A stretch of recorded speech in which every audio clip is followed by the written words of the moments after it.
Hello दोस्तों, आज मैं आपको सर्कुलर प्लाजो की कटिंग कर दिखाऊंगी। इसमें मैंने ये कपड़ा लिया है। इसका खुला हिस्सा इस तरफ रखना है, हमें बंद उस तरफ रखना है, क्योंकि जो कपड़ा बचेगा हमारा एक साइड फोल्ड की तरफ से बच जाएगा, जितना भी बचना होगा। ये मैंने पिन लगाकर सेट कर लिया है। अब मैं इसका एक कोना उठाऊंगी। किसी साइड का उठा लो आप, सही साइड का उठा लो, आपका हाथ का बैलेंस देखकर सही साइड का उठा लो। मैं इस साइड का उठाऊंगी और इसको इस तरह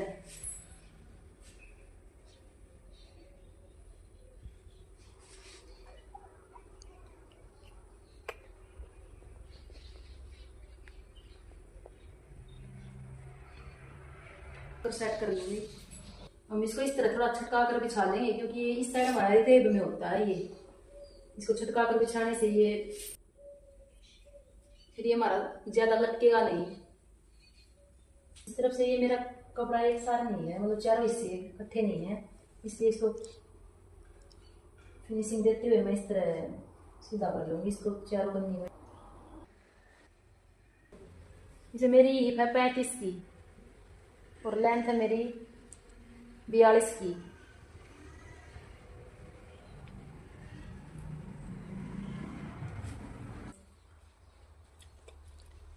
मैं ईप का चौथा हिस्सा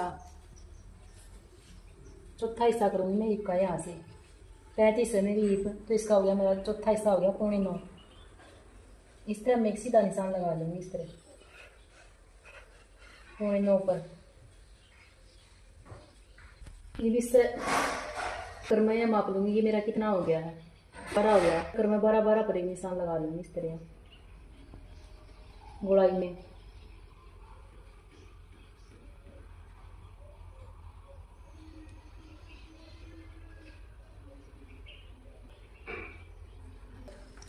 अब मैं इसको माप लूंगी मेरा कितना हो गया। ये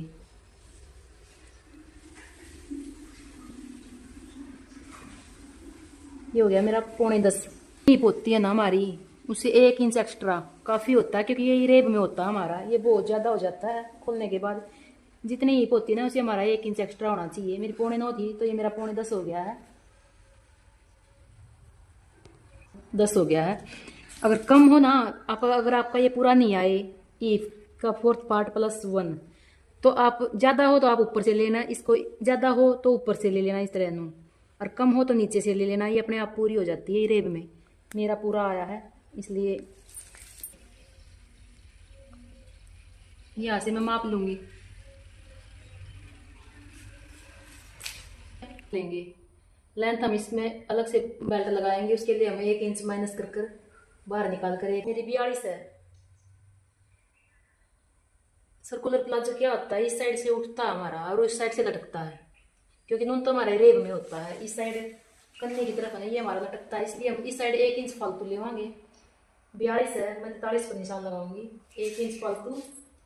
और आपको अगर फोल्ड करना है, पिको करवानी, तो 1/2 इंच और एक्स्ट्रा। अगर फोल्ड करना तो 1-1.5 इंच अपनी मर्जी के अनुसार ले सकते हैं। मैं इसमें एक अलग से नीचे की तरफ फोल्ड के लिए पट्टी अलग से लगाऊंगी, इसलिए मैं इसमें 42 है मेरा, 1.5 इंच एक्स्ट्रा दे रही हूँ मैं। 43.5 इस साइड से 43.5, 1.5 इंच एक्स्ट्रा। उस साइड में पूरा का पूरा उतना लूंगी 42।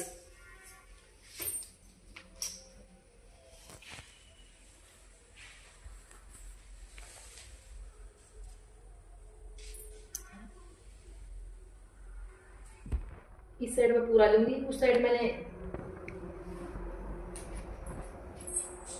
अब मैं आपको ये मेरा कितना हो गया है, इसको मैं चेक कर लूंगी मेरा कितना हो गया है। ये मेरा हो गया चम्मन। यहाँ कोने पर उंगली रख कर इसको मैं इस तरह चुकड़ते घुमा चम्मन चम्मन पर एक निशान लगा लूंगी।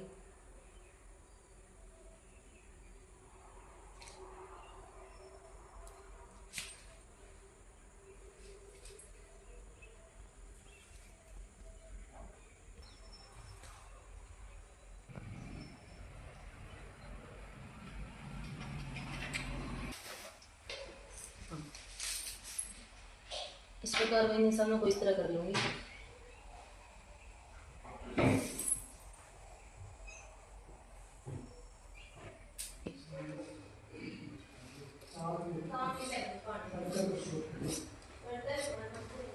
इस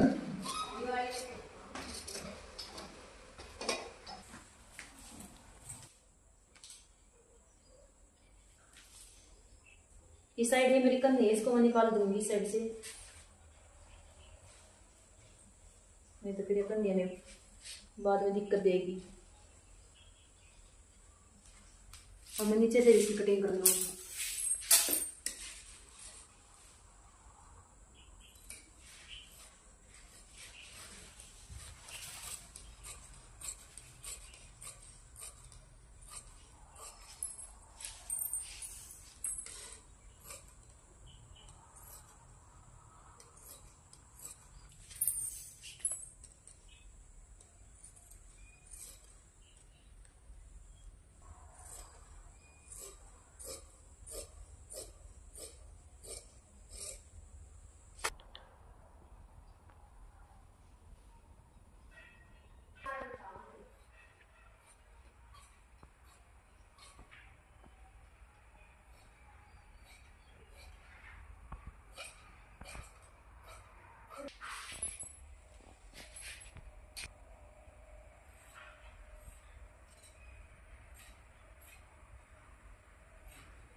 अब मैं इसके लिए यहाँ से ज्वाइंट लगेगा मेरा, वो ज्वाइंट निकालूंगी, कन्नी का इससे को पकड़ कर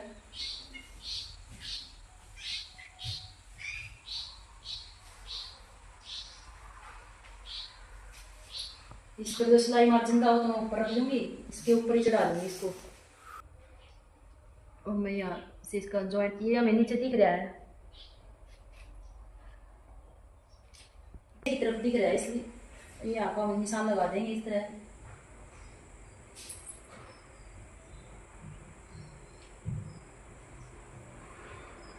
हम सीधे ज्वाइंट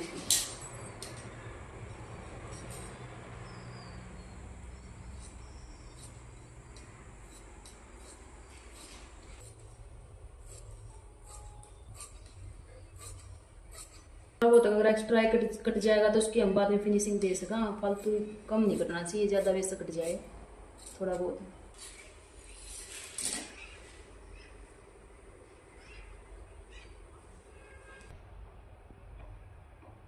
अब हम इसका आसन लेंगे इस तरफ, खुले की तरफ से 1 इंच वही बाहर निकाल कर, बेल्ट के लिए जो लिया था 1 इंच वो तो बाहर निकालना ही है हमें। और हमारी ईप, जितनी हमारी ईप है, मेरी 35 की है, उसका चौथा हिस्सा, ईप का चौथा हिस्सा और 2.5 इंच एक्स्ट्रा, 2.5 इंच एक्स्ट्रा। इधर से भी फिर मैं 2.5 इंच पर एक निशान लगा लूँगी इस तरह। ये साइज़ को देखते हुए लगता है, साइज़ है तो 3 साढ़े 3 तक भी जा सकते हैं हम, नॉर्मल साइज़ में 2.5 तक रख सकते हैं, कम हो तो भी।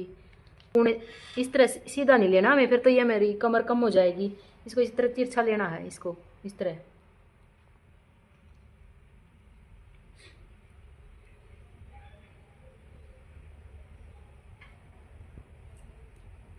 इसको एक राउंड देते हुए इस तरह इसकी शेप बना देंगे हम।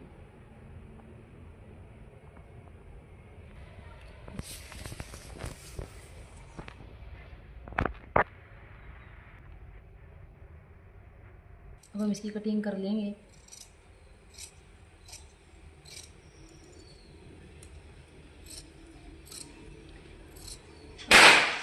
अगर आपको मेरी वीडियो अच्छी लगती है तो प्लीज़ मेरे चैनल को सब्सक्राइब करें और वीडियो को लाइक करें।